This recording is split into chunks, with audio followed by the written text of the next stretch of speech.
So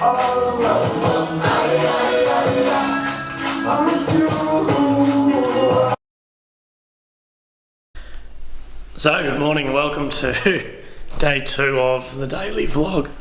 I've only just woken up. I've been sleeping for like 10 hours and I've woken up very, very sore from my bit of a run and workout yesterday. Like, I'm just going to put this straight up, but yeah, so from my fairly quick, little run yesterday into a bit of a workout, it's just absolutely ruined me today. Maybe I wasn't as far off the chemotherapy as I actually thought. Like, I felt pretty good yesterday, pretty good last night, and I was like super restless and couldn't sleep. And then I was like, woke up this morning at 12 in like full body pain of just soreness. Like, my legs are killing me and like my forearms are cooked. So just from like the rowing, just like that little bit of rowing and my forearms are just dead. So I might do a gym session today. I'm not going to run today. I'm going to run maybe only 3 times this week, just because I don't want to overdo it and injure myself. Who's keen on seeing another trip in my Suzuki, which I put is like the greatest car I've ever bought. Actually, speaking of that, I need to pay the reg on that today.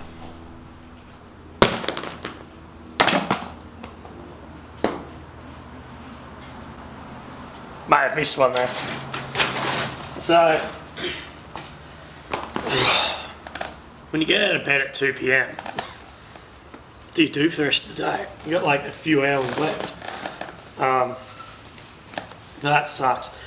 I've got to do some shopping because there is absolutely zero food in this house. Like, there is absolutely nothing.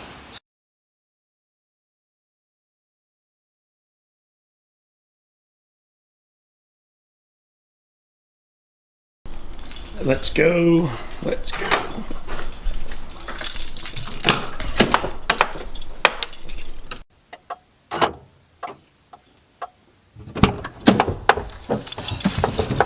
I'm Matt Williams. I partied my way through high school. I joined the army straight out of school as a rifleman. I deployed to Afghanistan for 8.5 months as a crew commander at 20 and turned 21 over there. I've travelled the world twice, jumped from planes, dove under the sea, drank from shoes in over 20 countries, and I regret nothing. Returning home, in a regular doctor's checkup, I was diagnosed with an incurable, inoperable brain tumour on my 22nd birthday. Since then, I've made it my mission to enjoy my life as much as I can and show that terminal illness doesn't mean your life can't be successful, meaningful and fucking awesome, whilst putting in as much effort as I can to raising money for brain cancer research. 12 months of chemo done, 60,000 plus donated to research, and I'm fucking happier than ever. This is my story of refinding my health and redefining terminal illness and smiling through it all.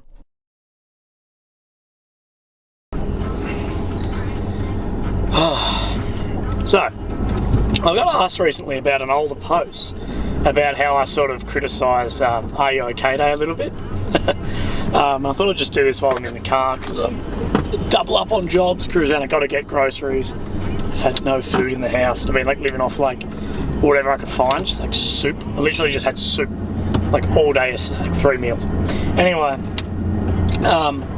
yeah, so I've been critical of Are You OK Day, and it's not the foundation, it's not what they're sort of doing that I'm critical of, it's just my opinion on it is we're leaving one day to Are You OK for mental health. Now, I don't know about you, but I deal with, my own mental health 365 days a year.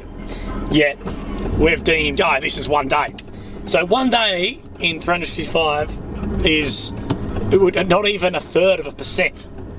So it's like 0.28% of the year we're talking about mental health and everything. And I'm like, literally, what are you doing? Walking across the front of the car. People want to get hit. Yeah, so my sort of view on it is, so we're giving one day to this. This should be something we talk about daily. Now, I think we are talking about mental health more and more. But then my problem with with this, is that Are You OK? And the whole thing of it's okay not to be okay, which any sane person will agree with. No one's out there, and I think they're making out like people are out there running around going, oh, you're a fucking pussy if you're this. Now, I'm not saying people don't do that, but it's the 1% again. Everyone knows it's okay not to be okay, and we're breaking the stigma on that, and that's fantastic. Because I've been there. I have been not okay before, and I got help for it. But I think that we are normalising being not okay, and we're almost making bad, you know, having poor mental health as the norm, when that's not the norm. We're almost saying that it's so okay not to be okay. You don't need to get help because it's okay, and that's just wrong. Look at the suicide rates that are going through the roof. It's not going down, it's going up, as our society is actually getting easier and easier to live in. It's actually getting worse. So something's not working. I think the whole thing of saying it's okay not to be okay is fantastic, but it's putting a band-aid on something that might need stitches. You might need professional help. I needed professional help. I went and saw a clinical psychologist, got professional help, because I realised I wasn't okay. And I think that is something that we can't let this take away from. We can't let it become the new norm to live with these. Now, people do live with depression, anxieties, and that's fine. And of course, that's something I live with as well. I'm not coming to you as a professional in this. I'm coming to you from the point of I went through such a traumatic experience with my cancer, and it continues to be. But I've realised that that's going to be traumatic, and it has been, to then seek out what works for me and to make me okay again. And I go through waves, especially on my chemo, of not being okay and becoming okay again. And I just see some people get caught up in this slump of not being okay, and instead of the advice of, yeah mate, you're not alright, you need to go and get help, we give this, you're not alright, oh that's okay. The fuck is that helping anyone? It's not helping. It's not making them feel outcast, and that's fantastic. But they need help. They need either social help from friends and family, or professional help. And that's it. It's like treating a physical injury. You can't treat it with, you know, good vibes and best wishes. These people are professionals, and I've been critical before of like, what do psychologists actually do to like get you in there and do some breathing exercises and fucking talk about your feelings? And it's fucking not that at all. It's coming up with an outlook on your life that things aren't as bad as they actually are, or ways to improve it to still be meaningful sort of in your own life. Now, I went through something I can't change. And this pisses me off as well. I say so many people get all these terrible mental illness from things they can change. If your job is that bad, if it is that bad, you're going to go and kill yourself. Leave, walk out the fucking door, or contact HR, and if they do nothing, contact Fair Work. You live in Australia. This shouldn't be the way in any workplace. That if someone's doing something to you or something about the job is that bad, you want to kill yourself, leave, walk out the door. And you might say, oh, it's easy for you because you might get paid. I won't stop getting paid. Well, your money doesn't matter if you kill yourself, and that's the brutal honesty of it. If you're in a relationship that is that toxic, that it is really on you like this, leave. Again, walk out the door. You can walk, and this pisses me off. A lot of mental health issues I see, people can change. They're not willing to change it. What's causing it? They're to try to treat on the extremities and not go for what is at the core of this, which they can change. But it's harder. I wish I could walk out the door on my brain cancer, on my tumour in my head. Fuck, I wish I could. I'll do anything to be able to walk out the door on that. I've broken my cup holder with my fucking soft drink. This is good for you, by the way. Now I don't have a cup holder. I wish I could walk out the door. And I can't really treat the bulk of what the fuck is affecting my mental health. And I can only really treat the extremities, which isn't ever brilliant. But you do the best you can. And I honestly, people might think I'm full of shit. I'm happy. You know, I'm not, when I say I've accepted what's happening, that doesn't mean I've accepted that I'm just fucking going to cark it and I'm not going to do anything to stop that happening. Of course, I'm still going to go through treatment. But acceptance of the tumour, not really acceptance of what could be the outcome.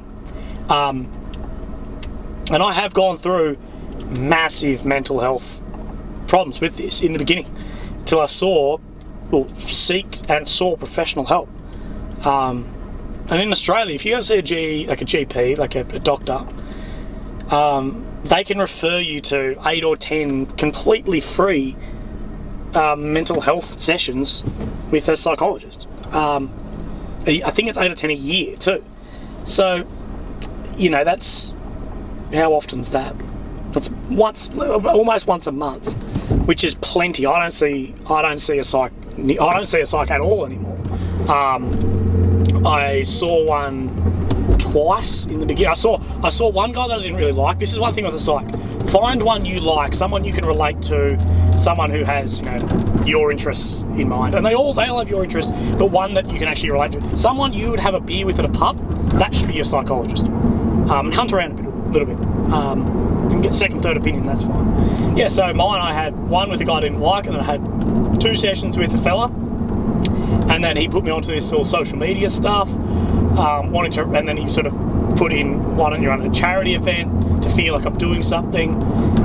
And then from there, everything in my life snowballed from that, and somehow I've ended up here.